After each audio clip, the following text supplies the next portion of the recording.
Glenville State and Frostburg State in the 2-3 in the Acrobatics and Tumbling Championships here. Semifinal round, and the winner goes on to take on top seed Fairmont State here on their home floor. Alex Wiederspiel alongside Christy Kiefer, and we just finished up a terrific first semifinal between Fairmont State and Kutztown. Kutztown setting a season high, actually, for their season, but their season does come to an end, having lost to a Fairmont State team who expects to be heading on to nationals later on, but hoping to win the conference championship first. They're going to have to go through one of these two teams, Glenville State and Frostburg State, both having really solid seasons, in particularly Glenville State, number 11 right now in the national rankings.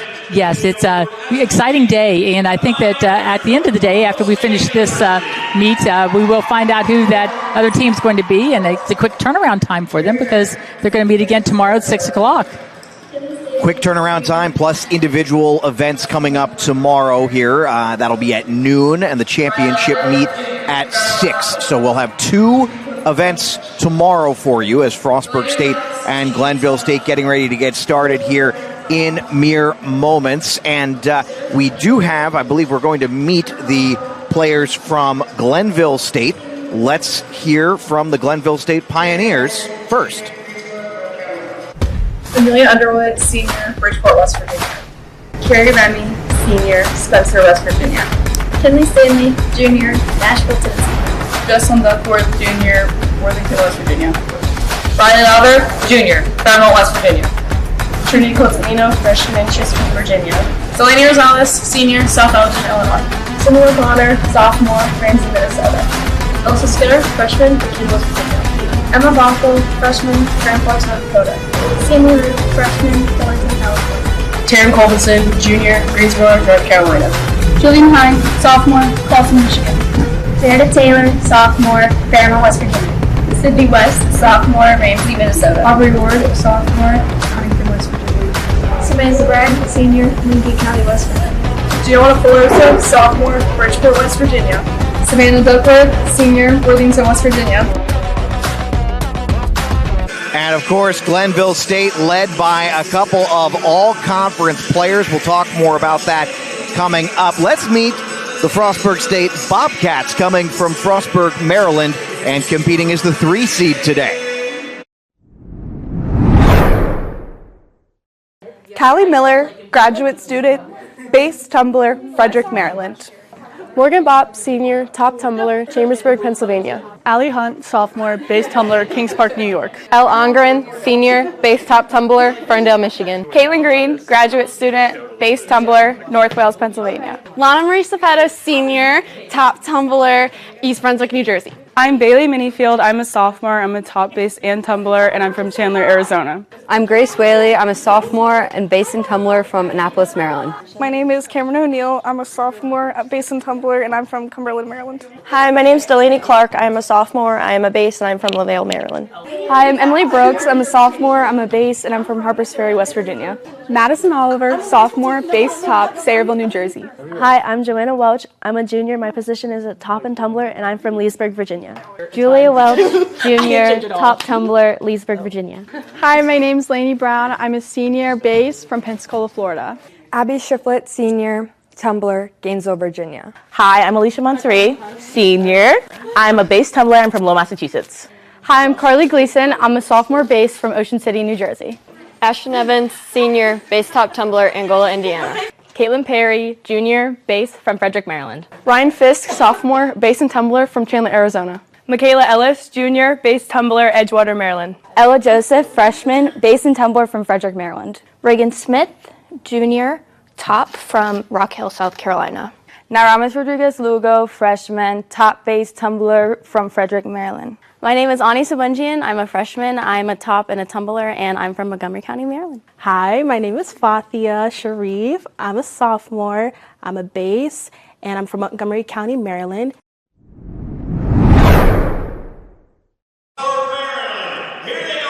Frostburg State with 3 selections to the first team. Alicia Mansoure, Callie Miller, and Eleanor Ongren. On the second team, Lana Marie Cepeda from East Brunswick, New Jersey. So of the 4, 2 from in-state, 1 from Michigan, 1 from New Jersey. And then for Glenville, a strong showing as well. Savannah Duckworth, who is a local from around these parts in Fairmont, Kinley Stanley, Sydney West, and Amelia Underwood all making the first team for Glenville State. They're also led by the coach of the year, the athlete of the year. It's been a heck of a season for Glenville State. And they are the 2 seed coming into this one, taking on the 3 seed Frostburg State.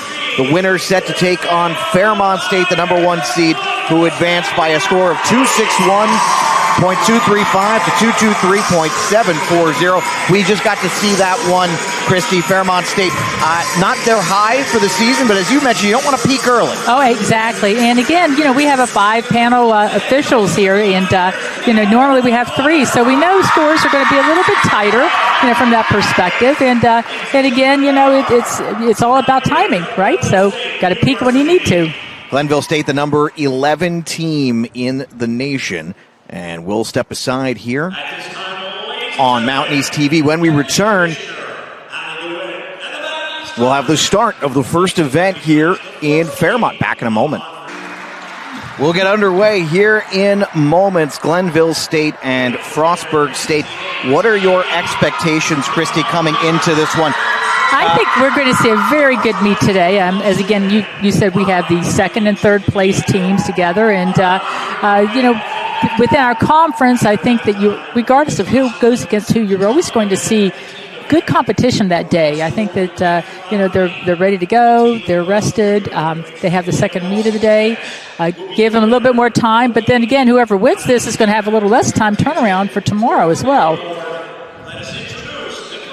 When they first met, by the way, Glenville State only won by just under 5. We're going to learn a little bit about the compulsory event now. The first event is the compulsory event.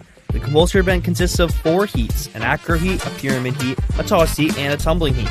These skills for the compulsory event represent the basic skills of the sport of acrobatics and tumbling.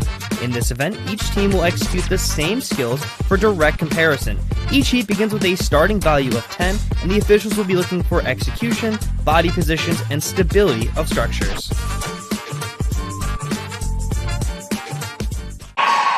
So, as I mentioned, Christy, this was a very tight meet the first time that they met back on March 5th. Less than 5 points separating between these two. I feel like, compared as well to what we just saw on this floor with Fairmont State and Kutztown, 5 points, there's really not much margin for error today for these two. I agree with you. I think you're going to see that it is going to be a tight meet. And I think we're getting started. We are. So let's meet the 2 groups for Frostburg State for the compulsory first heat. Julia Welch, Emily Brooks, Lainey Brown, and Alicia Mansoray, who mentioned was a first-team all-conference this year. Second group is Morgan Bopp, Caitlin Green, and Eleanor Ongren, along with Callie Miller, all 4 seniors. And then Fatia Sharif, is the lone underclassman with that second group. Yes, they are underway. They look clean so far. It's always nerve-wracking when you first come off at the beginning of the meet. That first heat, you got to get those butterflies out a little bit. You sure do.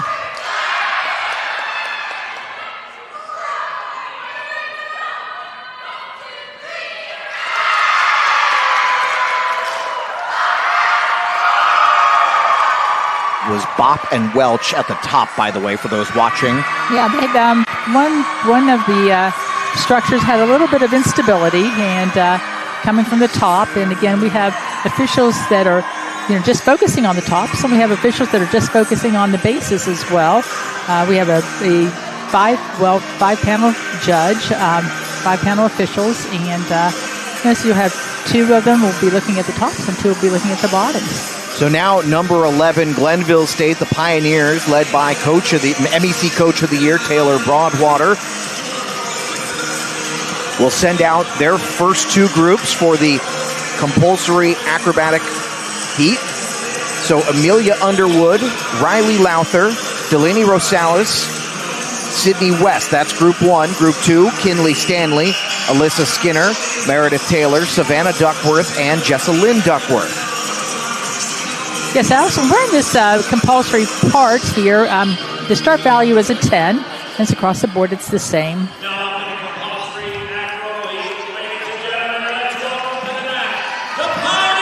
Savannah Duckworth, a local, by the way, from Worthington, West Virginia. There are actually a couple of Marion County athletes on this side for Glenville State.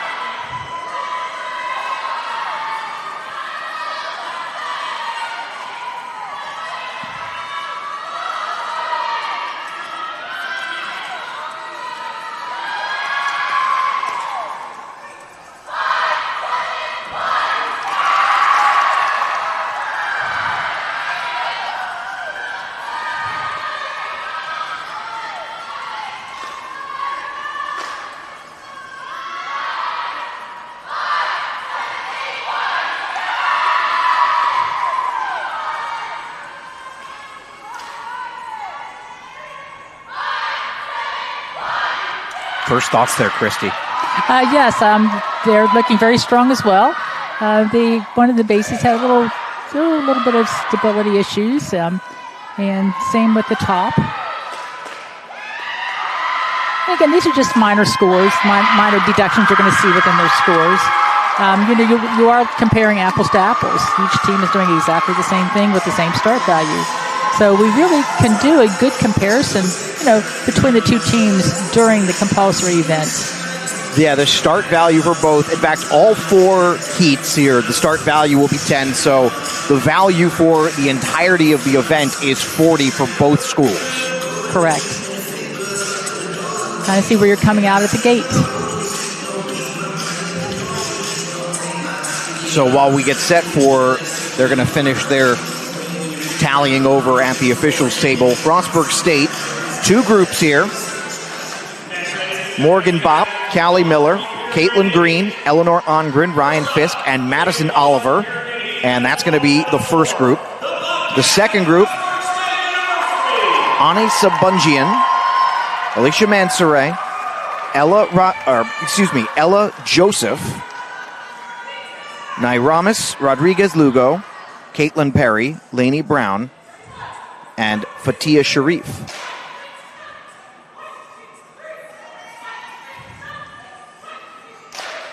Again, what you're watching at this moment is the compulsory pyramid. See, the structure's a little higher than the acro. And that's the sophomore Oliver on the left side on top of Miller. And she flips down. Looked pretty strong. It did. Very solid. So Glenville now. And again, starting value of 10.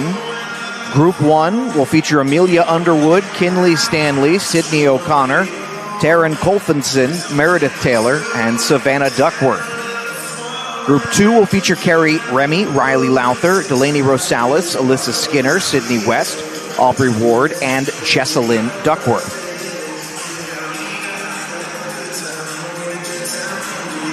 Alyssa Skinner, by the way, another local, just a freshman, but coming over from Buchanan Upshur High School in Buchanan, West Virginia.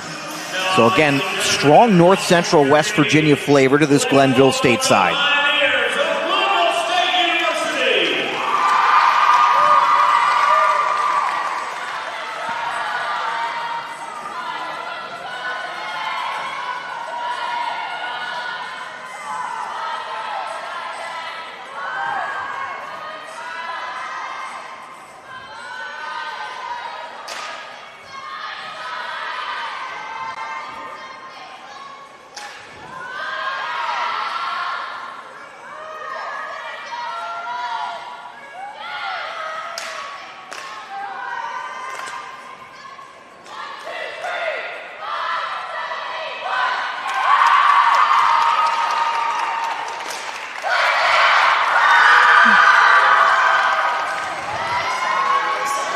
Very solid performance.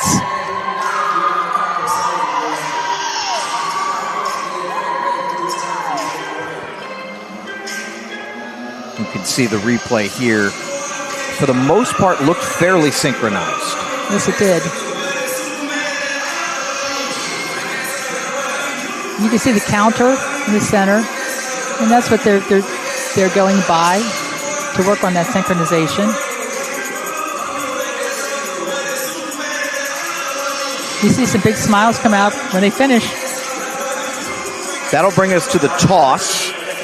So as Frostburg State gets set to come out, Rodriguez, Lugo, O'Neill, Clark, Mansoret, and Brooks. That's Group 1. Group 2 is Bop, Fisk, Green, Caitlin Perry, Callie Miller, and Sharif. You're, of course, hearing a lot of familiar names. These roster sizes are not massive, so a lot of the athletes today are going to be performing in multiple heats.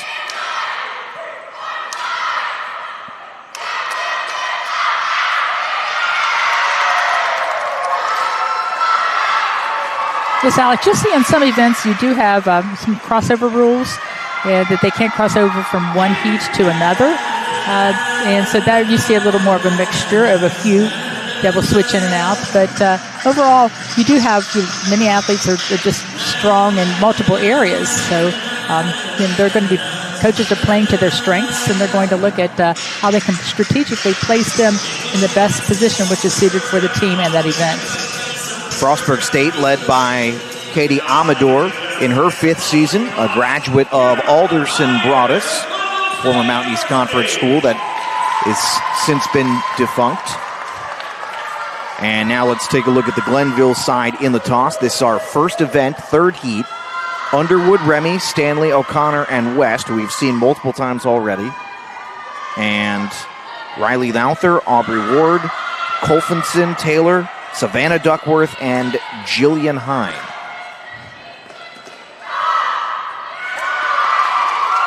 When we go with the toss, it's quick. Once it's out there, it doesn't take long for it to finish. Again, officials are looking at the height, the body position, the technique, the skill.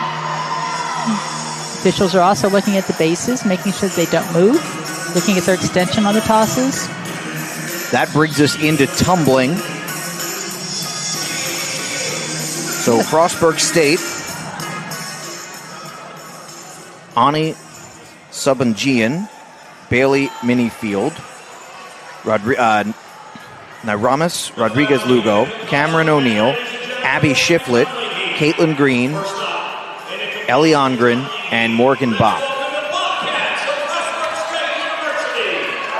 This is a very senior-heavy group, though Sabanjian is a freshman and Minifield and O'Neill are sophomores, but a lot of veteran experience out there now for Frostburg State.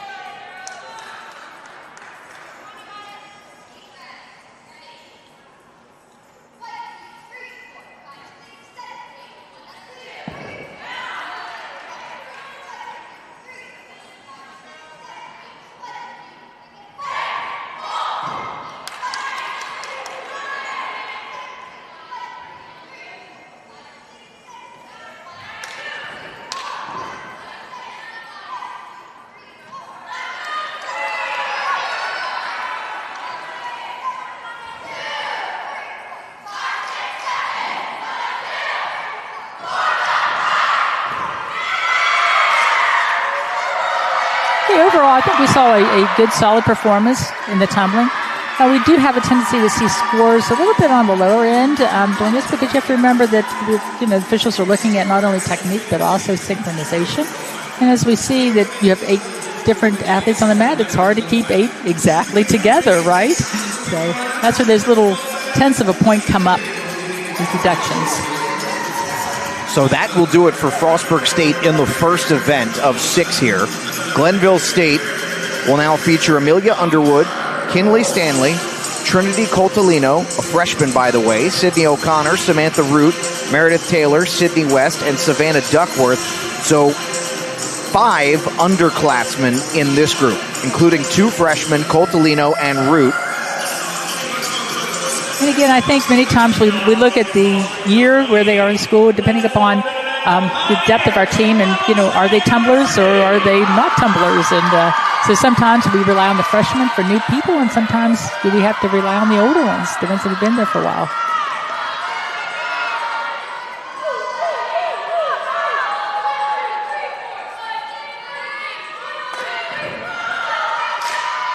Officials are looking for steps.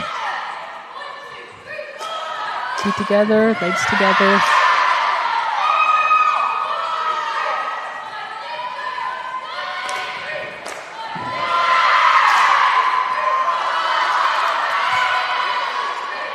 Also, too, when they do their layouts, height and layouts. And of course, all that has to be synchronized.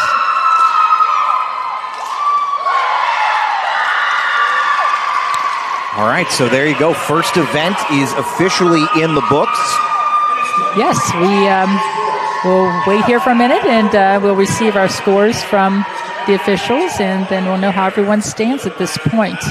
So we'll take a break, get a better idea of where things stand when we return. Still 5 events to go, and of course we'll have a halftime segment as well. Let's step aside here on MEC TV. Scores from event number 1 when we get back in a moment. The second event is the acro event. This marks the beginning of the optional portion of the meet. Each team will compete with skills previously chosen with different possible start values. There will be between 2 and 4 athletes in a group on the floor in each of the 3 heats. Heat 1 has 5 elements, Heat 2 has 6 elements, and Heat 3 has 7 elements. The start value is determined by the difficulty and combination of each skill. In addition, each position must be held for 3 seconds. This event demonstrates power, strength, and balance. While we wait for the scores from event number 1, we'll tell you here about the acrobatics segment. So this will be the first time we'll have starting values below 10. Glenville State for the first heat and the third heat will be at 10. The second heat they're at 9.85. And for Frostburg State, they will go 10 in the first heat, which is the 5 element, and then 9.9 in the 6 element and the 7 element. Yes, you'll see on the heat number 2, you'll see it's a little bit more difficult for them to score what their start value is because there actually will be 2 structures out there at the same time. And not only do they have to execute their skills, but they also have to do it, be synchronized in the process as well. For Frostburg State, in that first group, the 5 element will be the freshman Sabunjian, Rodriguez Lugo, and then Ryan Fisk, Caitlin Perry, and Emily Brooks. And sounds like we've got scores coming in.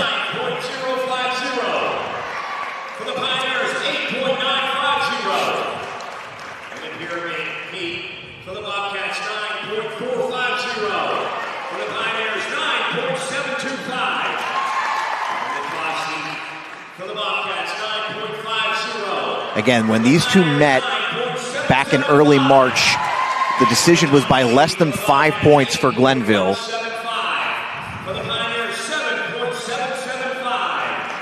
We'll have the numbers on your screen in a moment. We're hearing them live. You may be hearing them as well. So, doesn't get much closer than that. Half a point apart. It's going to be neck and neck. Glenville with the narrowest of leads here, but that'll bring us into our second event. As previously mentioned, Frostburg State will open the first heat.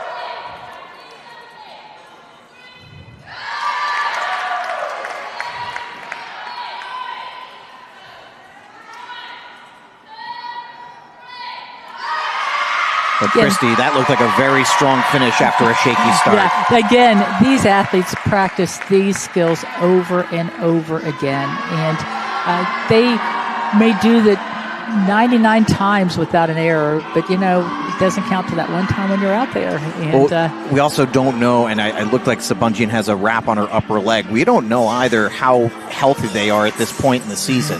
You're right. I mean, it's been a long season for them, and you noticed today, and also I think in our earlier matchup that there are quite a few athletes out there that are pretty much taped up, and again, they're trying to work it through to the end of the season, and trying to be as healthy as possible. We saw an athlete for Kutztown needed to be taped up, looked like an ankle injury earlier in that one. So again, it can happen in practice. It can happen here. You're exactly right, and unfortunately, we hate to see injuries occur, but it's just part of it, I guess. So Glenville State, Carrie Remy, Taryn Colfinson, Savannah Duckworth, and Emma Bokal, and they're only heading out with 4.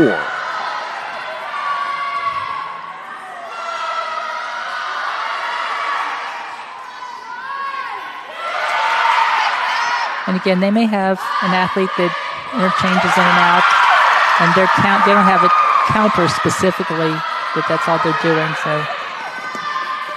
or maybe they just have 3 going. Yeah, actually, the freshman Bokal is the counter. Yeah, it does look like it. They have just 3.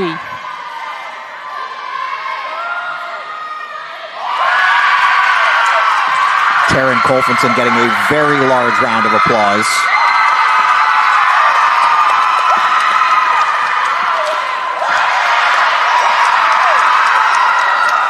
Okay, so they look like they felt pretty good about the results there. They're very solid.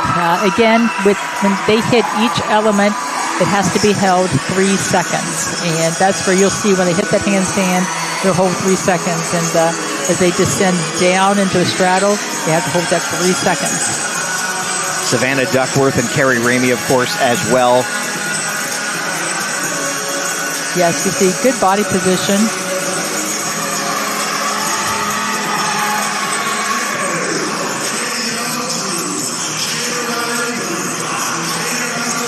There's, what's funny there is Emma Bokal has a bit of a smile on her face. I think she knew in real time how good that was. She can feel it as Savannah starts to pike through. She can feel that, and they know if it's on or not. So that'll bring us to the second heat. This is the 6th element. Frostburg State starting value here is a 9-9. 2 groups, and Julia Welch, Alicia Montserrat, Michaela Ellis, and Eleanor Ongren. That's 2 juniors, 2 seniors. The second group, Morgan Bopp, Callie Miller, Carly Gleason, Caitlin Green. The counter is Sharif.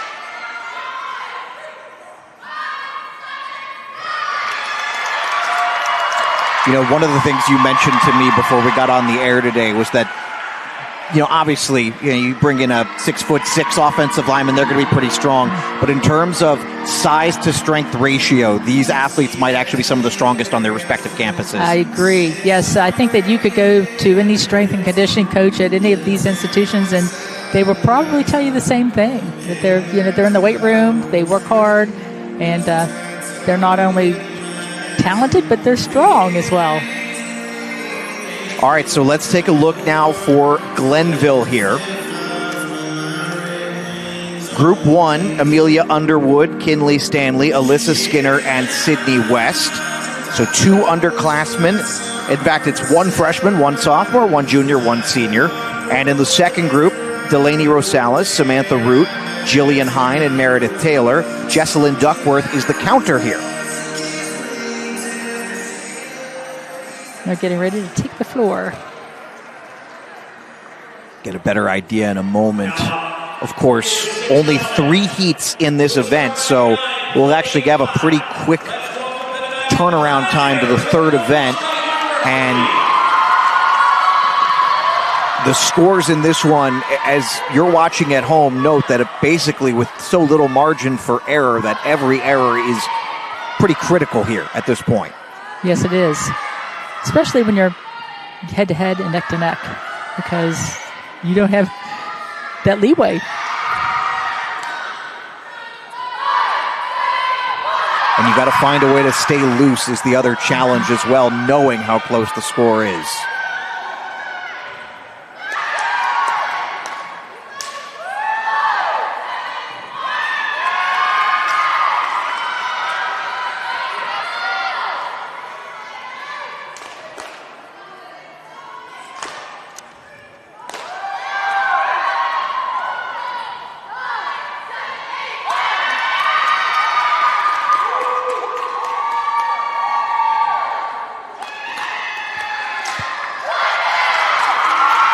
The synchronization looked on point. Wanted to make sure I mentioned this as well. So Glenville, you mentioned about peaking early, right? They actually just had their best score of the season on March 29th in a win over West Liberty. But they've been fairly consistent. So 260 is their highest score, 260.46. Lowest, though, 242.285. That's not a huge margin of difference there. Frostburg, on the other hand, similar, but not quite as high from a ceiling perspective. Highest score, 246.855. That was on March 14th against Presbyterian. Lowest score, 232. That was at the February 27th tri-meet. So I think that's what you like to see. They headed in the right direction. I think that's one thing that everyone watches is where are they trending? How are they getting there? We want to see them to continue to improve. And again, it's hard because, they're vulnerable. They have injuries and they're sore and, it's a long season. A long season, and certainly for Glenville State, they are hoping to see if there's any way for it to continue. They are just on the outside looking in, number 11 in the nation. Top 8 will go in the first year it's NCAA sanctioned as a championship. Frostburg State for the 7 element. This is our 3rd heat. Ani Sabungian, Alicia Montserrat, Bailey Minifield, Madison Oliver, Delaney Clark. And I always keep pointing this out because, of course, fairly impressive year Frostburg State has had, and they're doing it 4 out of 5 underclassmen in this event.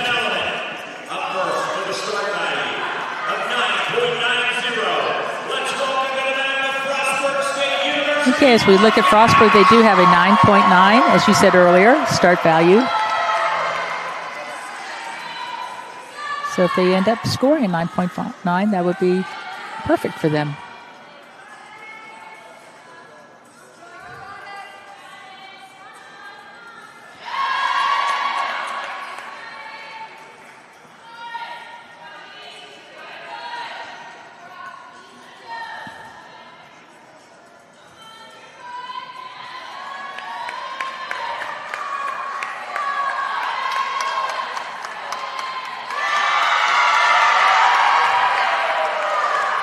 Sabungian drawing a huge round of applause there, by the way. Yes, that's a very difficult skill to do.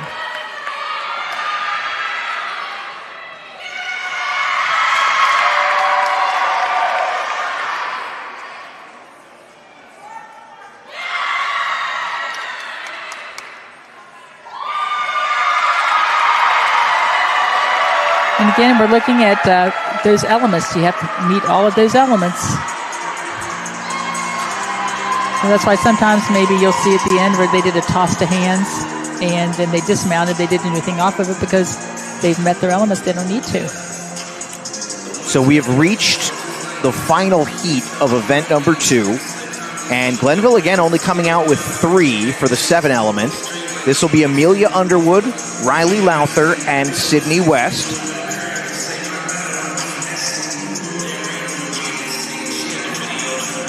And it looks like for Lowther, this is her first trip to the floor of this event. Sydney West was out for the second heat, and Amelia Underwood was out for the second as well. They were part of the same group. And again, as we said, there is a crossover that they can cross over from one to another. They cannot cross over in all three events. Be very curious to see what these scores look like. Frostburg State had some real highs during that second event. They had one, I would say, significant error at the start of the event, but otherwise seemed to rally back. Get a better idea, of course, what those scores will look like in about 5 minutes. Maybe less than that. It'll depend on how quickly. Right now, that's part of, as you instructed me, that's part of the delay right now. They are going over kind of line by line at the officials table right now, what that last heat essentially looked like. Yes, and that's why we have that little bit of a break in between heat to heat. A pretty firm and strict audit going on. But for Glenville State, in mere moments, they will get the opportunity. It sounds like they are ready.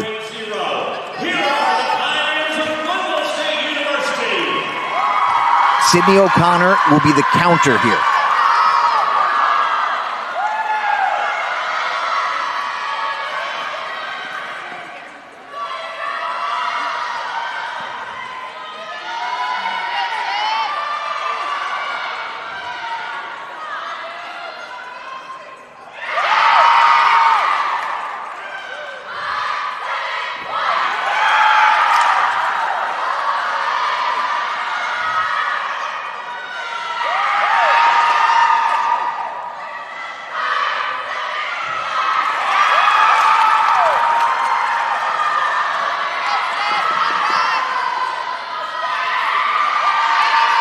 The two Sydneys, by the way, West and O'Connor, both hailing from Ramsey, Minnesota, went to the same high school.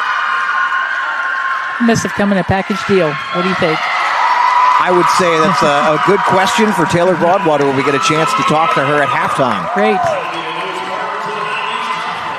So that'll do it for the second event, and we'll step aside here momentarily.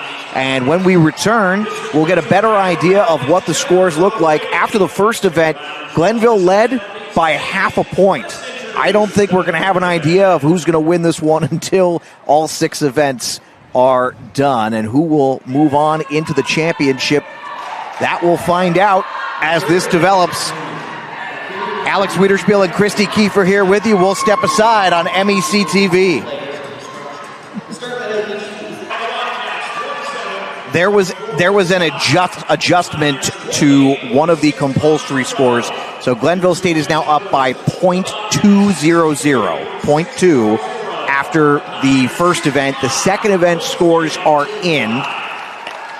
Glenville State takes the second event by a little more than 1.2, looks like 1.225, so they extend their lead very, very subtly.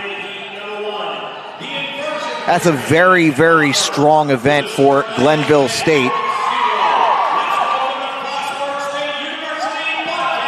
And that'll bring us to our third event, the Pyramid. And both of these schools will have starting values of 10 for all 3 heats. Yes, that's the highest start value you can have. So for Frostburg State here, this is a big group out there.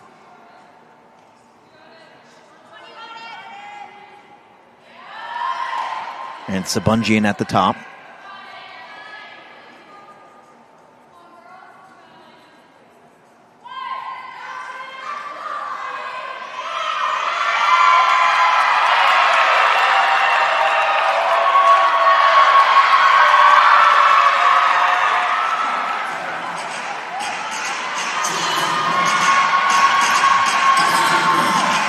Then inversion, hand in hand.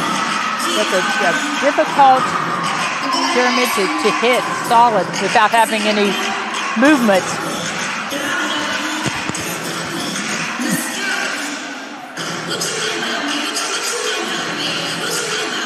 Yeah, that was Montserrat in the middle.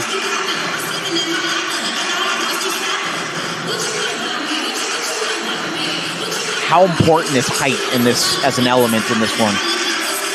Well, again, that depends on how strong your athletes can hold a handstand. The shorter your mid layer, then the less height you have to toss to the top, right? So Glenville will bring out a slightly smaller group here, and I don't mean height wise. I mean in terms of number, quantity of players, quantity of athletes out here. Just 8. The counter is going to be Samantha Bragg, though.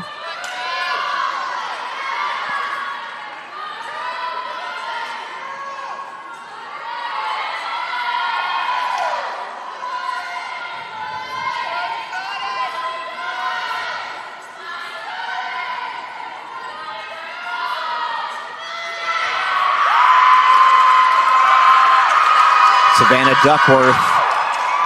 It's one of the best in all of the Mountain East Conference that you're seeing.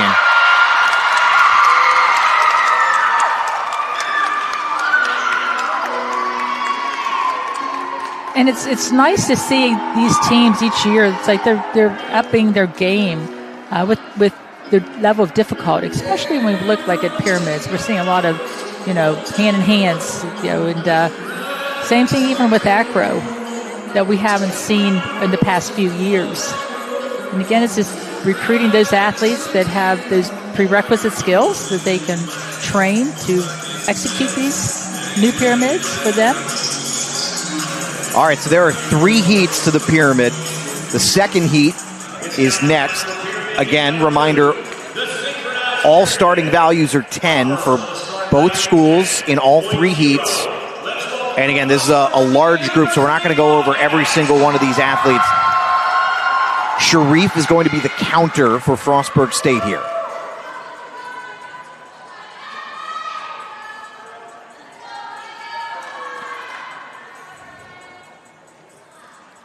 So in addition to the officials looking at each of the 2 structures, they also have to look at the synchronization between the 2 as well.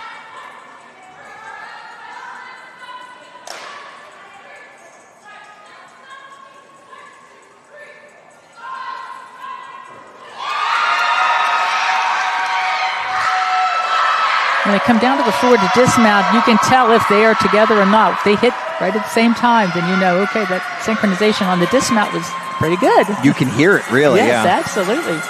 That was Welch and Bopp, by the way, at the top there.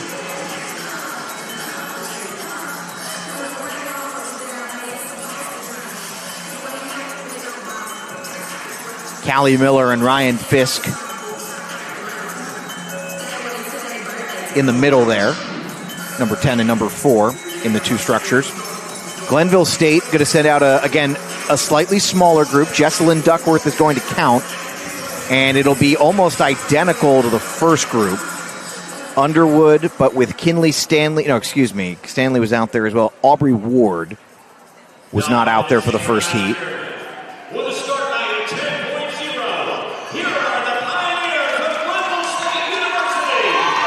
And Sydney West. So Ward and West come in for this heat for Glenville.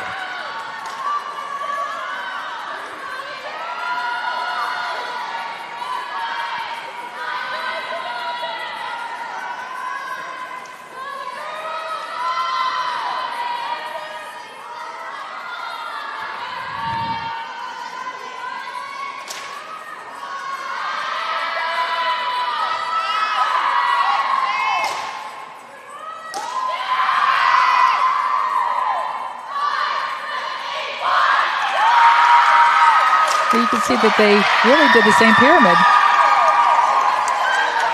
All right, so one more heat to go here. Yes, and then we will be at halftime. I know, fast-moving first half here. Yes, it has been. And part of that, of course, is not a ton of errors to score. And both these sides, again, neck and neck right now. So for the third heat, very senior-laden group for Frostburg and a much smaller group. This will be Morgan Bopp, Callie Miller, Eleanor Ongren, Alicia Mansoret, Ryan Fisk, who's the only non-senior, and Caitlin Green.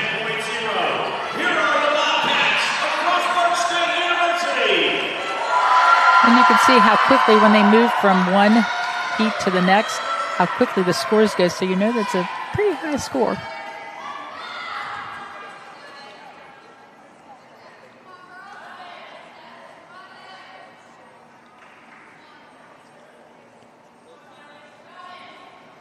It was fewer than 5 points was the decision when they first met. Right now it is 1.4.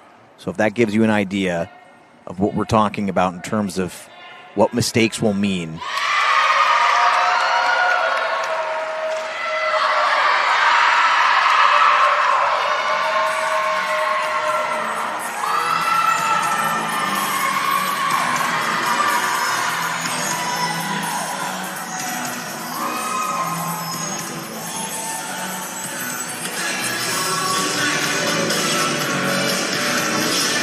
We've talked about it a lot today, the strength necessary in the weight room.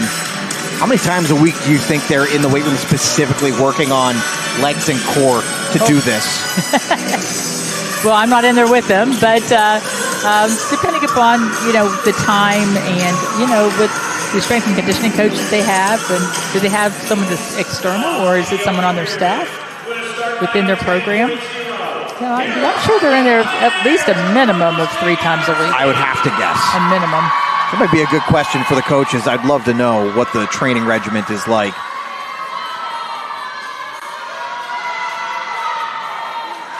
Again, the challenge here has been the stability, and the stability's been pretty impressive in this event so far. Yes, it has. For Glenville, this is Underwood, Lowther, Rosales, Colfinson, and West. Ramey is counting.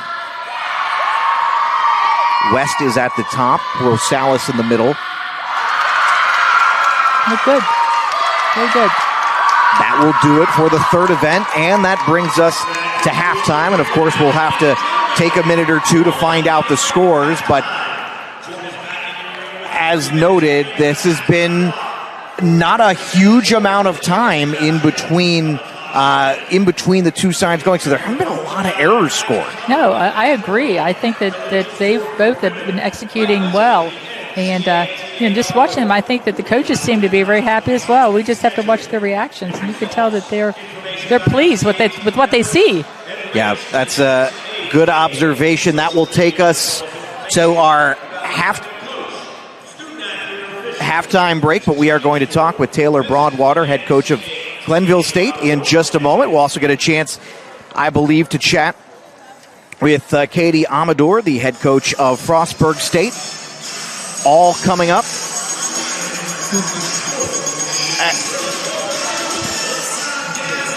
I think actually, hold on, we're not going to break. All right, so we've actually got Coach Broadwater with us right now. Well, hold on. We'll how about that? This is what live TV does to you folks. The decisions come in faster than you can process them, and so we do have Taylor Broadwater here with us, head coach for Glenville State. Coach, can you hear me okay? No? I don't think Coach... Now I can. Oh, Coach, hey, how are you today? Good, how are you? Good. Thanks for joining us, Coach. And just take us through what you saw in that first half. Obviously, not a lot of room for error right now.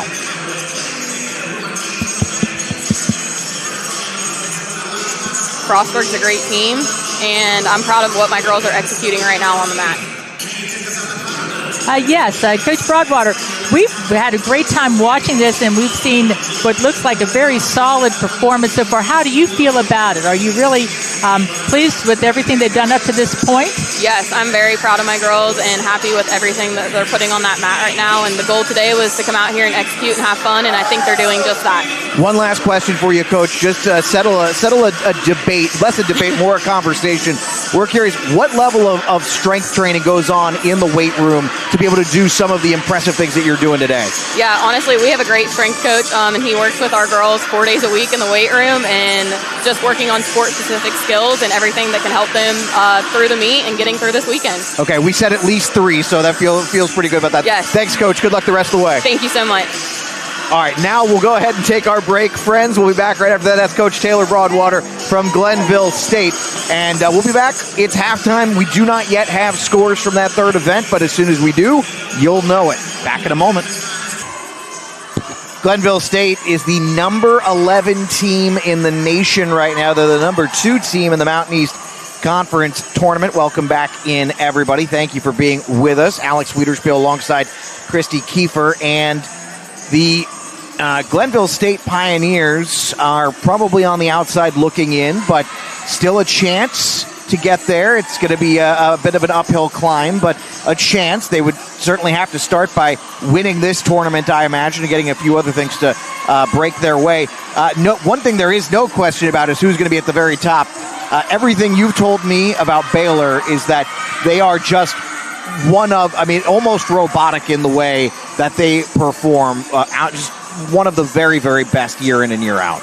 Yes, Baylor, along with University of Oregon and Quinnipiac, and with Fairmont State being number 4, are for the 5 schools that actually started this sport, and so they were here from the very beginning, and it's so neat to see how it has transformed from the first meet, the very beginning to now. And as you say, with Baylor, they push the envelope. Every year they come out with something that's different. And, if you haven't had an opportunity to see them, please, you need to do so. Go on social media. And, they do some really strong, amazing skills that I think that would just wow you. We had the opportunity to have the host nationals here in 2025, or 2024, I should say. When we were here, they came in, and I know that everyone that came, just when they saw it in person, they just couldn't believe that the skill level, the athleticism that was on the mat. We're going to hear in just a couple of minutes from Frostburg State's head coach, and when we get a chance to grab her, they're in the middle of their practice session right now, Katie Amador, and that's the kind of the fun part about this is there's really, even during halftime, they are prepping for what's coming up. Still 3 more very big events, and we're about 3 minutes away from knowing the scores from event number 3. And we are going to be joined momentarily by Katie Amador, but as we get closer and closer to the scores being revealed, we get a better idea of just how tight this is. But one of the things that I'm hoping to ask Coach Amador, if she can, Coach, can you hear us? Hey, Coach.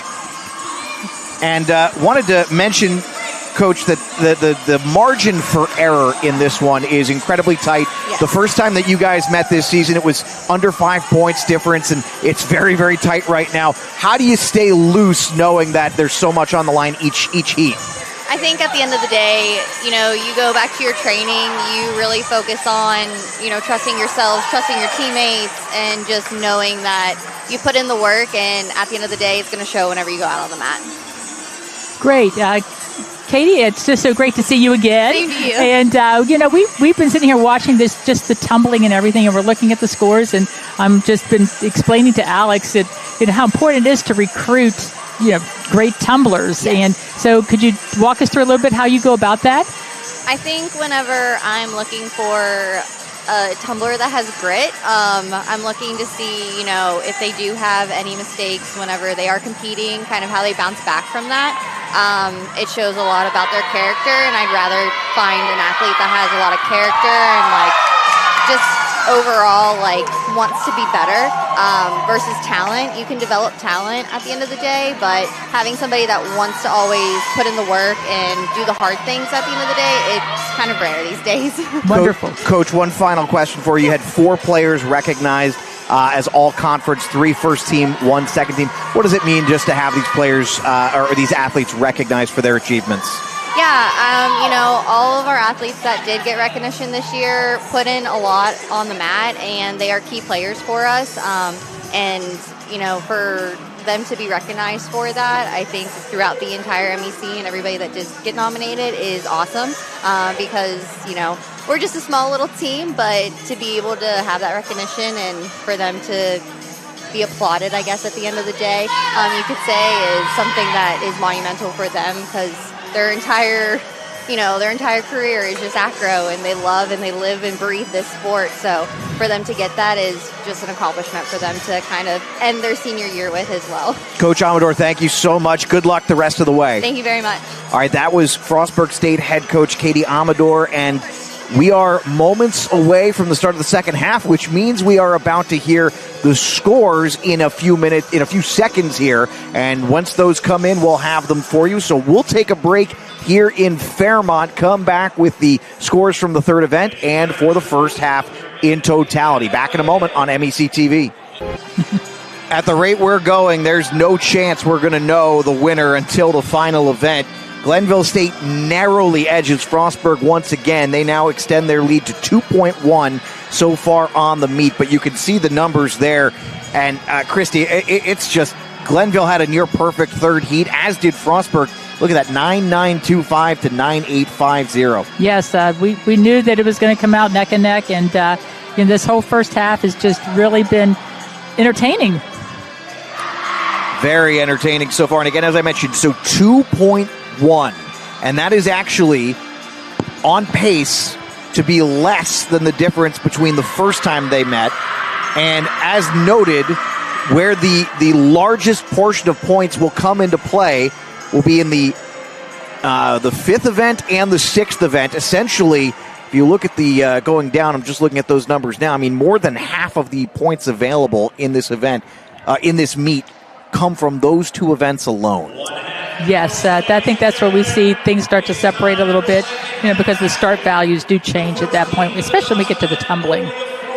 So for the fourth event, the toss, it's an aerial event with a base toss, tossing a top into the air.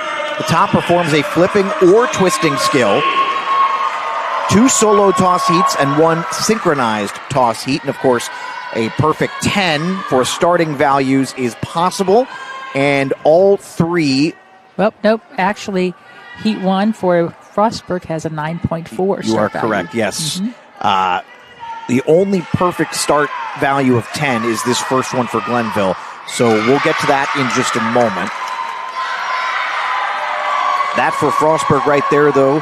Zabungian, Carly Gleason, Callie Miller, Caitlin Green, Ryan Fisk, and Ongren was the counter there. So their start value was a 9.4, which Glenville's will be a 10 here.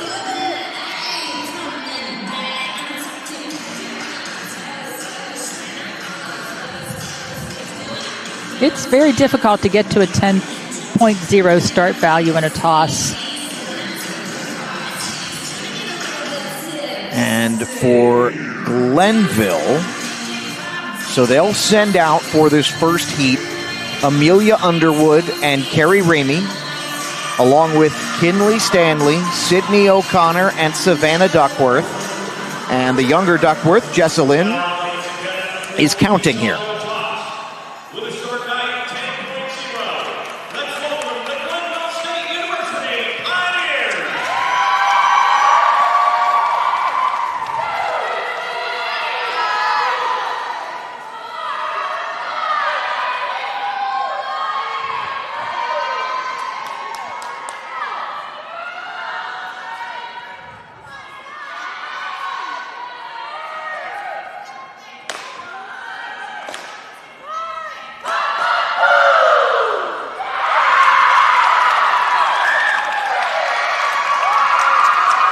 Boy, Glenville really does seem pretty locked in and focused today. Yes, they are. Just going by their starting values, I mean, they've been really close to perfect in all 3. Now, as you noted, a lot of opportunity to lose points in those 5th and 6th events, particularly that 6th event. I haven't looked at the start values yet. Yeah, they're almost identical, so it's basically about a point apart for the starting values of that 6th event. And as you noted in our previous match, very tough to get over 90, but they're both starting with values above 99. So keep an eye on that. And again, as tight as this one is, this second event second heat for Frostburg will feature 2 groups. Julia Welch, Alicia Monserrat, Cameron O'Neill, Delaney Clark, and Emily Brooks. And then Sabungian, Fisk, Green, Miller, and Gleason in the second group, with Sharif counting.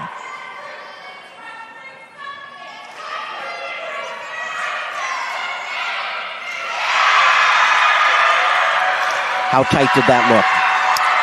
Synchronization looked good.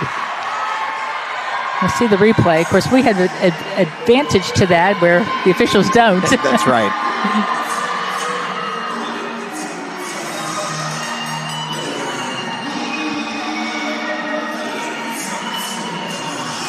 Again, officials are looking for height and amplitude, body position, high catches. Honestly, looked just as good on replay. So Glenville State will bring out their two groups for the second heat. Amelia Underwood, Carrie Ramey, Kinley Stanley, Sydney O'Connor and Savannah Duckworth, Riley Lowther, Aubrey Ward, Taryn Colfinson, Meredith Taylor, and Sydney West. It's a young group, a lot of sophomores out there, and then Jillian Hine will count. I think you'll find they're going to do the same toss. They have the same start value as Frostburg, and I bet they do the same toss as well.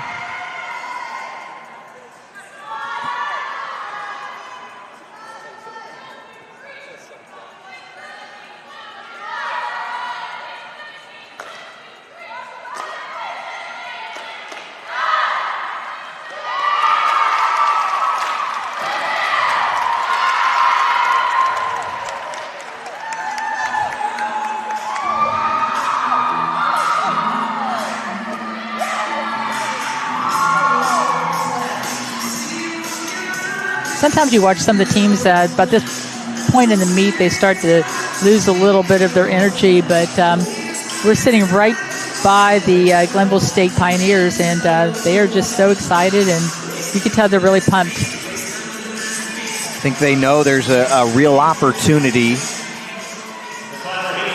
but they've got to perform at their best right now for sure. This is when, for them, they want to peak, because there's no guarantee of a tomorrow for them. And if they get to tomorrow, there's no guarantee of a tomorrow after that. As Frostburg State will send out their final group. This third heat will feature Julia Welch, Cameron O'Neill, Delaney Clark, Emily Brooks, and Alicia Monserrat.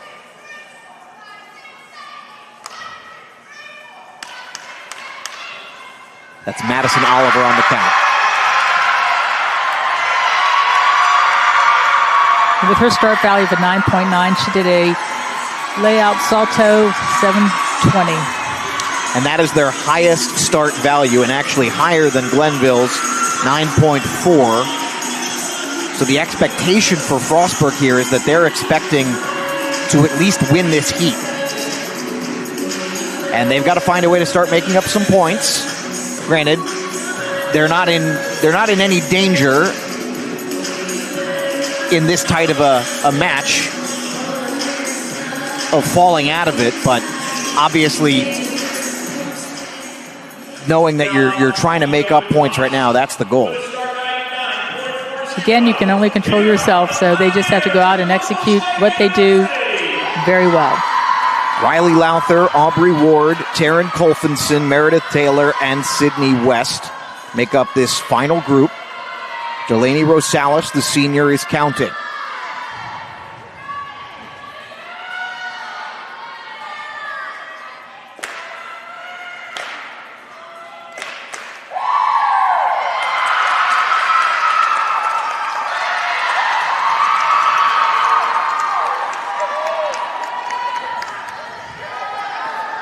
Boy, the scores are going to be really interesting on this fourth event.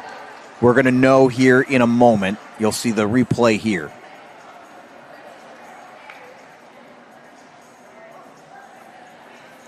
Glenville looks very collected right now, Christy. They do. All right, that'll take us to our next time out. Fifth event is coming up. That'll be a significant one on the scoreboard, tumbling. That's next. And we'll get the scores to that fourth event coming back here in a moment on the Mountain East Sports Network, MEC TV. Fifth event is the tumbling event. This event has 6 heats. The first 3 are synchronized group tumbling passes, a duo, trio, and quad tumbling pass. The last 3 are individual tumbling passes. The start value of each heat are determined by the difficulty and combination of skills in each heat.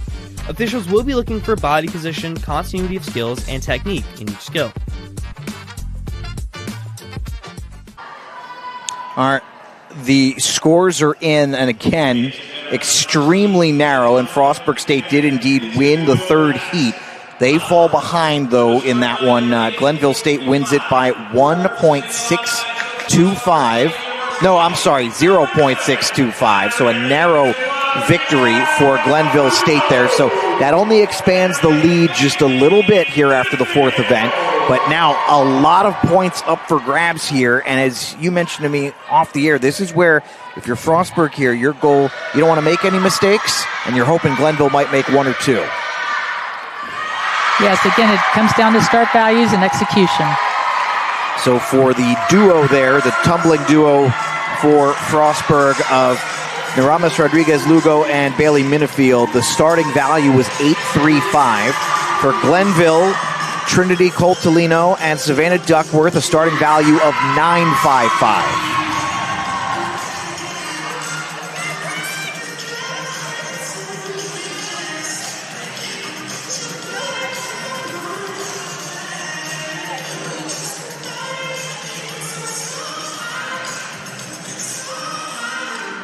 This is one of 4 heats where the starting value is higher on the Glenville side.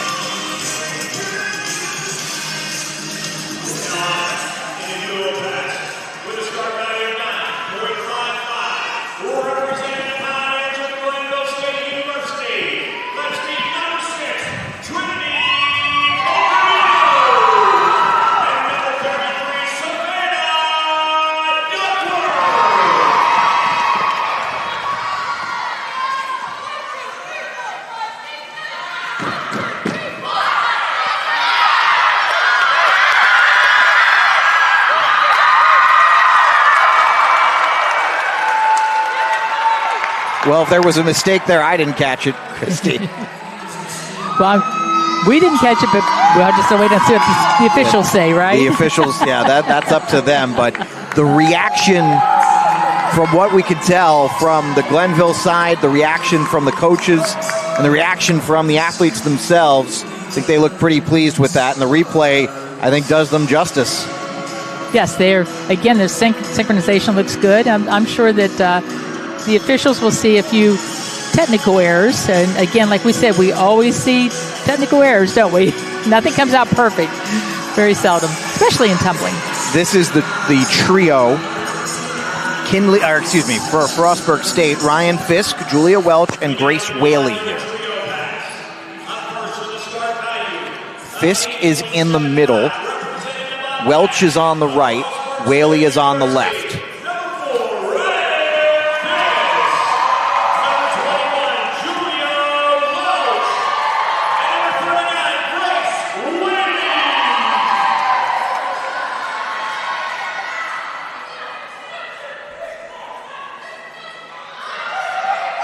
Starting value here is 875.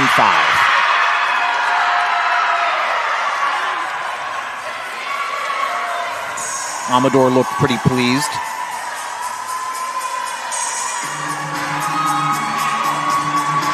And it's interesting to watch the different selections that they have, because some of them, they change throughout the season, and some of them upgrade. Sometimes maybe they have an injury and they have to accommodate that and find something that will work, get the high start value that you can get with the athletes that you have there available.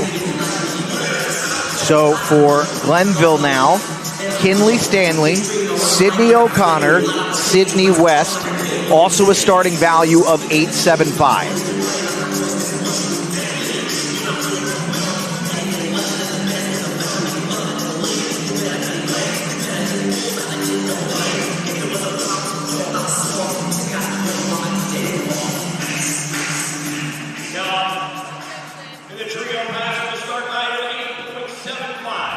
Representing the Pioneers of Glenville State University, number 2, Kinley Stanley is in the middle.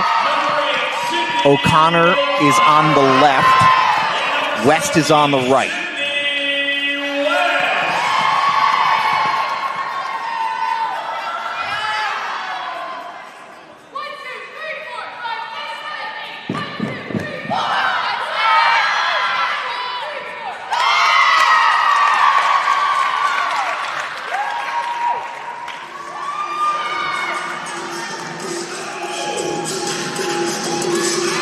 The next one, the quad, also with similar, they're both starting values are going to be in 8 there. What do you think about Glenville's heat that time? They, very nice. They had synchronization looked good. Landings looked pretty solid. As noted multiple times here, not really much room for error. Lead is fewer than 3 points at the moment. The quad is next for tumbling. Ashton Evans, Abby Shiflett, Caitlin Green, Eleanor Ongren. All seniors for this one for Frostburg.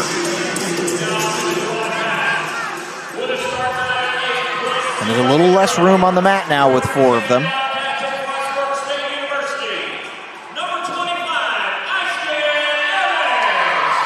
Evans and Green are in the center. Green center left, or excuse me, Evans center left, Green center right.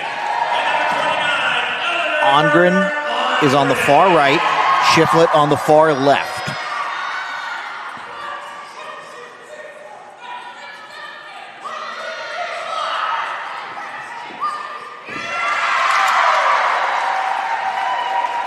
Synchronization looked good, looked solid.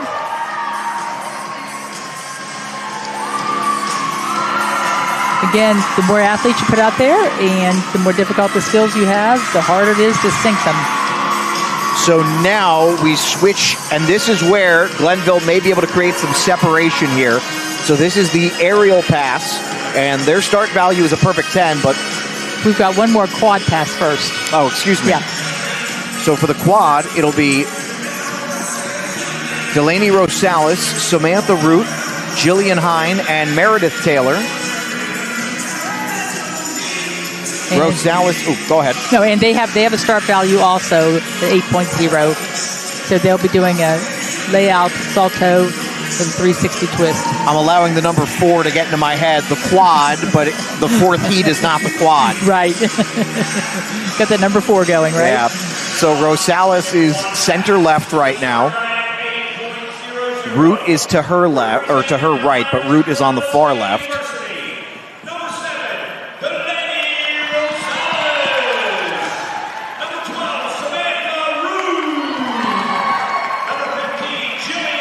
Jillian Hine is center right. Meredith Taylor is far right.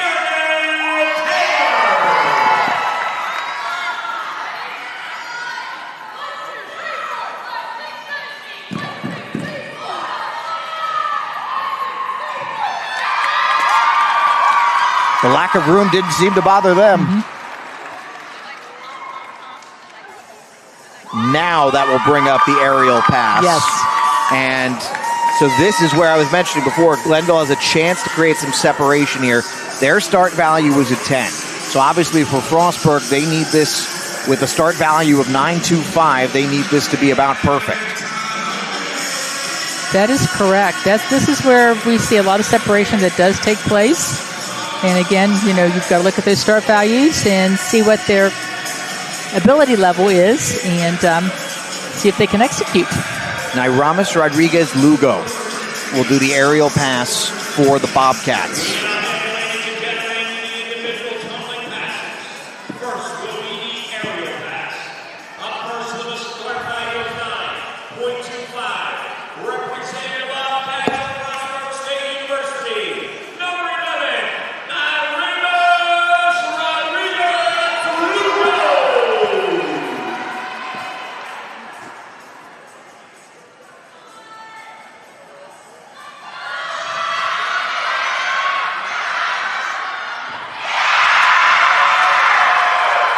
Good reaction from the team. Good, even better reaction from Rodriguez Lugo. I think she's thrilled. When you're doing a 1.5 twist, Sometimes you're not really sure where the mat is under you. Feel those feet hit, you know you're there.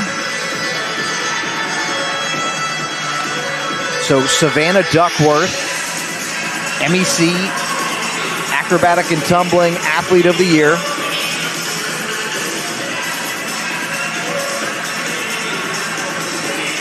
Is due up next for Glenville State after they finish dancing a little.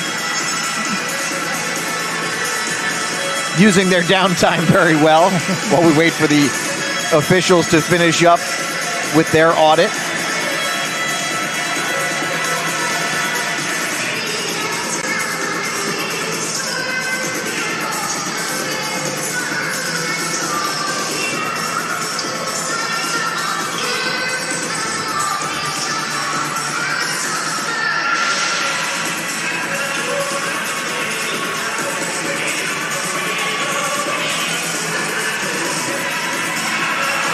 Looks like Duckworth is ready. He's waiting for the signal.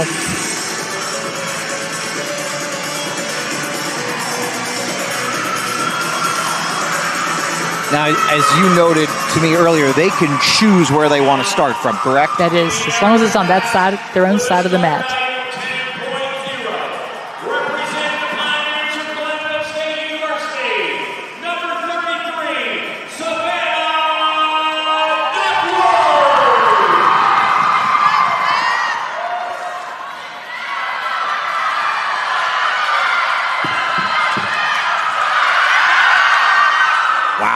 What a finish for the Marion County native.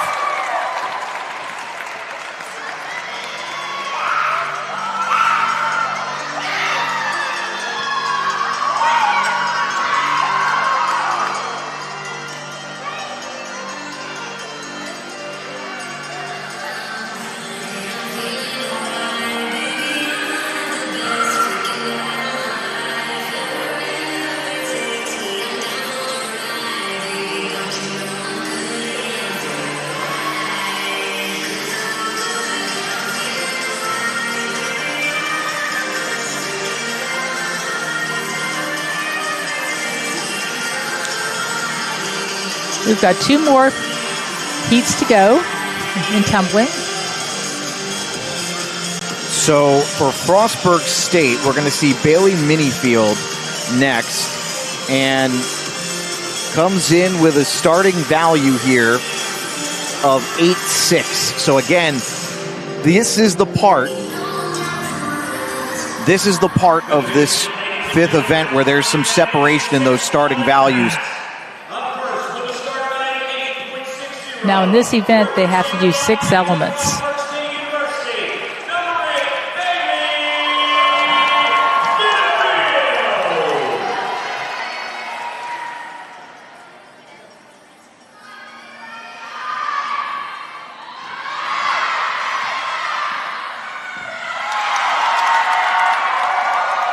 Very clean. Minifield, one of 2 athletes for Frostburg State, coming all the way from Chandler, Arizona.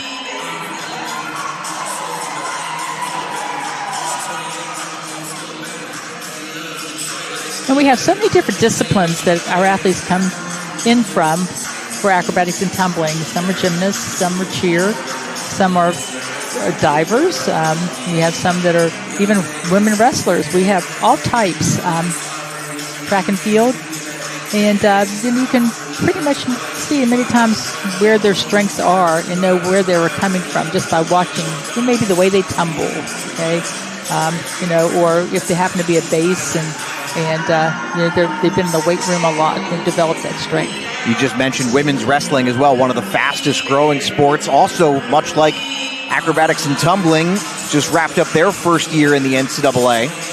Yes, and actually, Fairmont State just added women's wrestling recently. That's right, 20th program for the Falcons here in Fairmont. Glenville will send Sydney West, the sophomore, next. 9.55 is her starting value.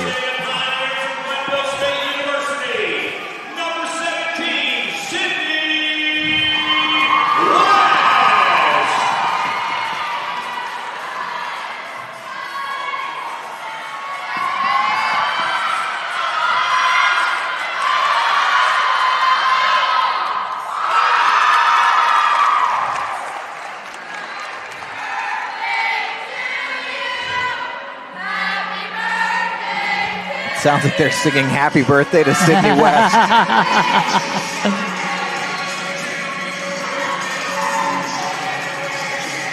Well, might wind up getting a bit of a present as Glenville is leading right now.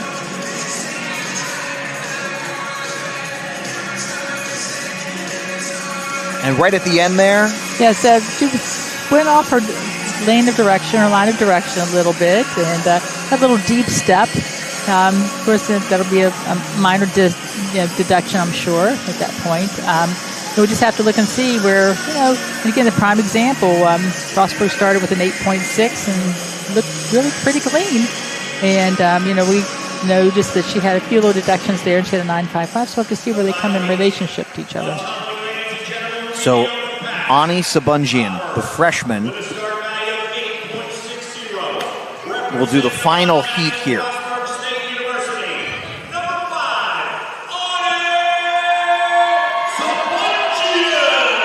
This is the open heat.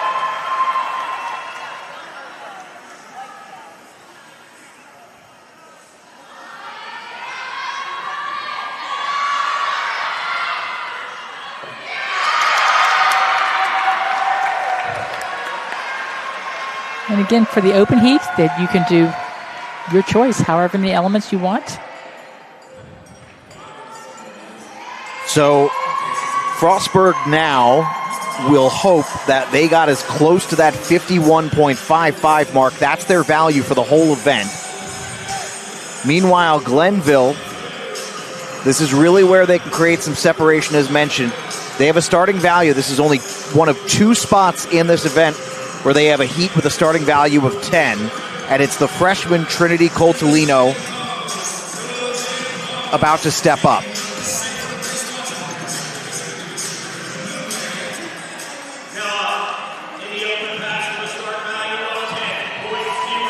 One thing we do know, and you can see the score on the screen right now, at less than 3 points, the max difference might at most be 8 or 9 when this event is over, and that's, we'll see, but it's very likely that that 6th event is going to decide everything. As the freshman, a little pose at the end there, you love it.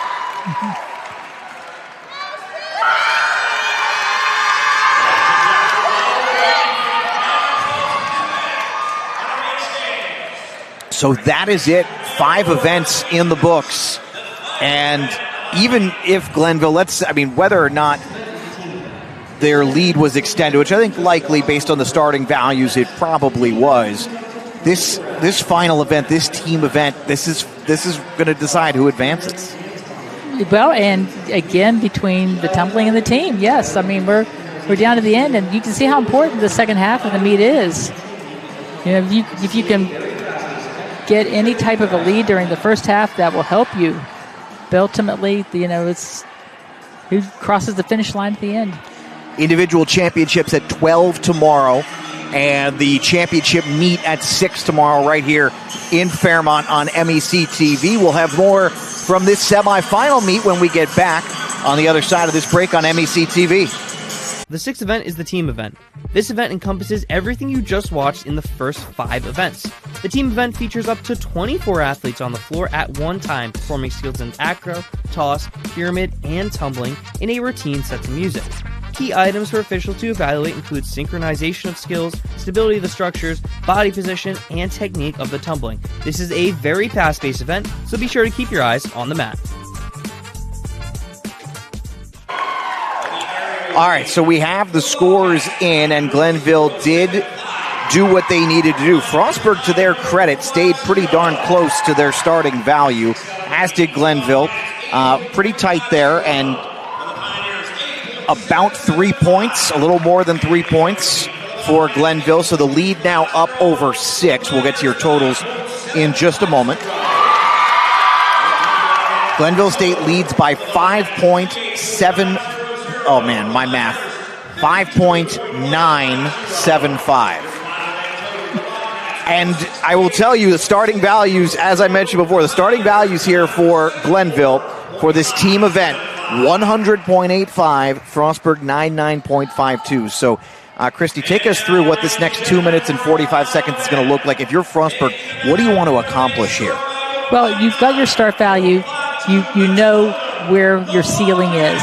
You've got to execute as clean as you can.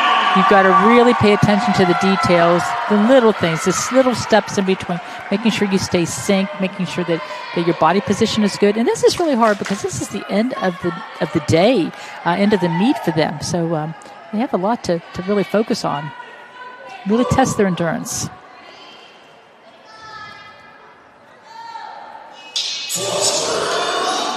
"24 participants for Frostburg State here.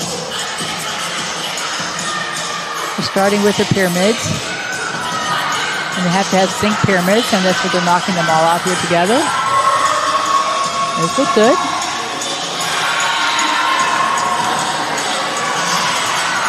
Following with their tumbling across the front.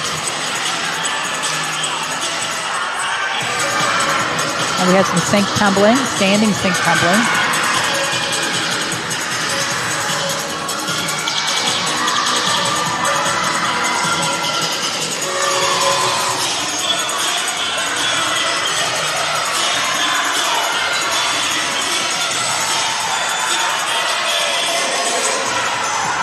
Now we're going to some macro.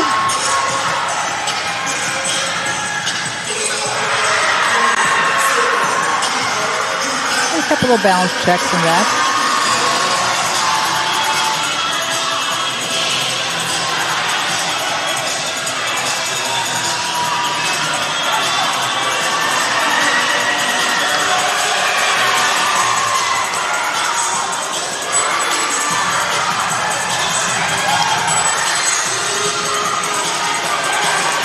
They have about 1 minute and 20 seconds to go. They're just about halfway through the duration of 2:45. You finish out their tumbling. And again, worth noting, we don't have the score on the screen right now, but 5.975 is the difference between these two right now.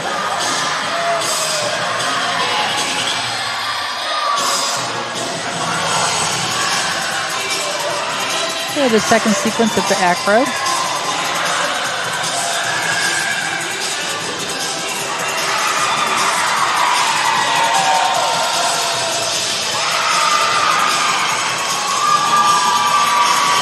That's good.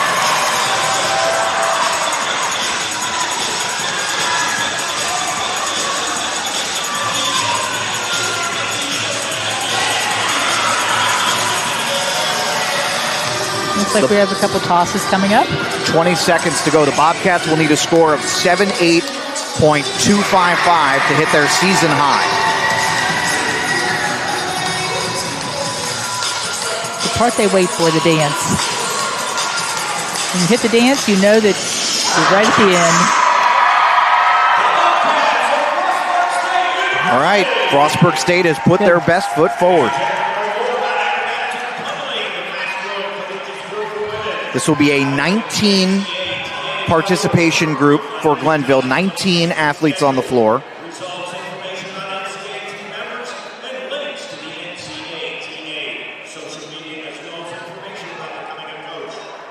So would require Glenville to have a bigger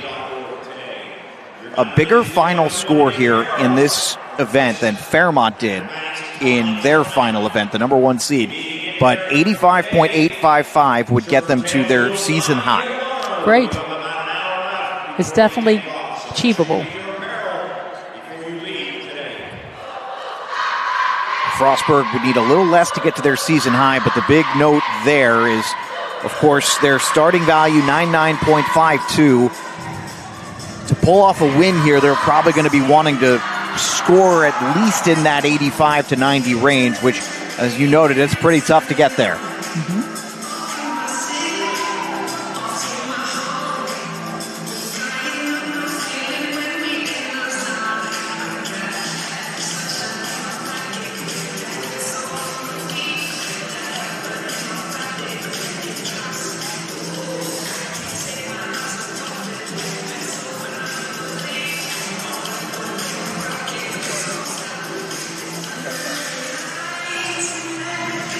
Coach Amador laying a big hug on Callie Miller there, one of her seniors. And if that is the last event that they ever do together, you can see the emotion on Coach Amador's face. All these coaches get so close to their athletes, and you can understand because they literally are with them every single day. And they get to know them better than anyone else. And, they develop a sisterhood. And it really takes someone special to coach this sport. Trust me, I know. Been there, done that.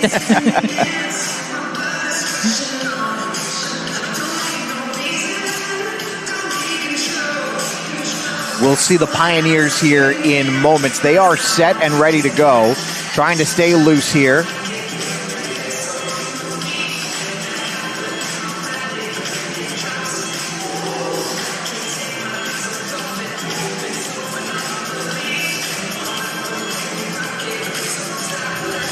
Again, Glenville with a narrow lead here, but a generally mistake-free, or as mistake-free as one can make this last event, should give them a chance to close this out. 5.925. The last time they met was a very narrow margin. It was less than 5 points.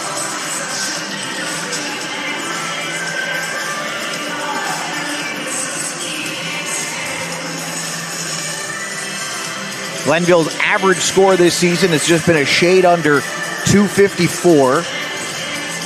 They would need about 80 to hit that. Frostburg's average score, 242. When you look at the team start values, there's only 1 point, little over 1 point part difference. I think to the credit of Frostburg State, they've trended in the right direction, as you pointed out, Christy. They have trended in the right direction. I guess the question now is, have they trended enough? Because Glenville, to their credit, has been as consistent as seemingly as they've been all season. We're about to find out. That is darn right. 2:45 is on the clock, and we will have an answer for you at the conclusion of this event.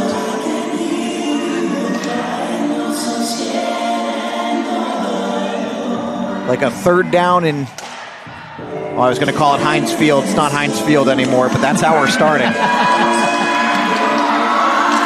Acrisure Stadium.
They're about to hit the halfway point.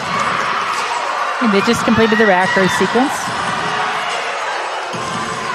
Now some feature tumbling.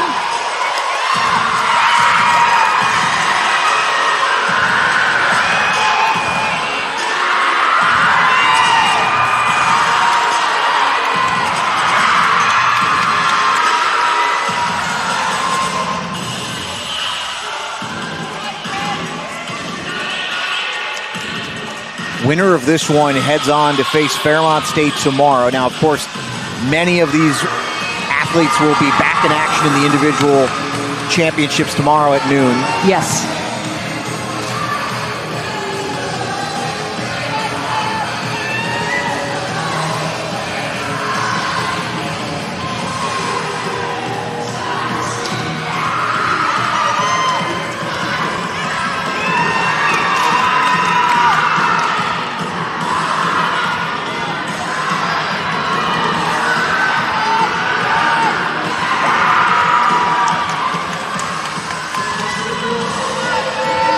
They're down to their final 10 seconds. And now they can breathe. The deep, deep exhale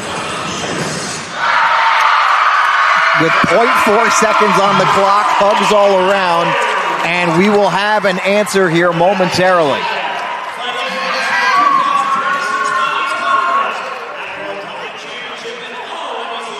Yeah.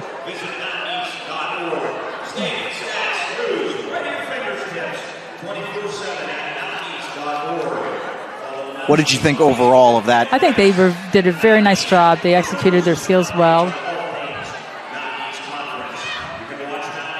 This has got to be tough for the 5 officials grading these two, auditing these two team competitions. There's, as you mentioned, a lot of components, a lot of elements to what we're seeing. Right, but again, you only have certain mats that you're watching. That makes it a little bit easier for them to stay focused on their areas of what they have to look at.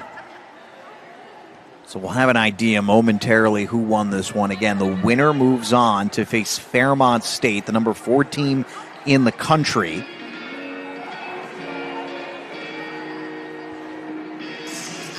That'll be at 6 tomorrow, right here in the friendly city of Fairmont.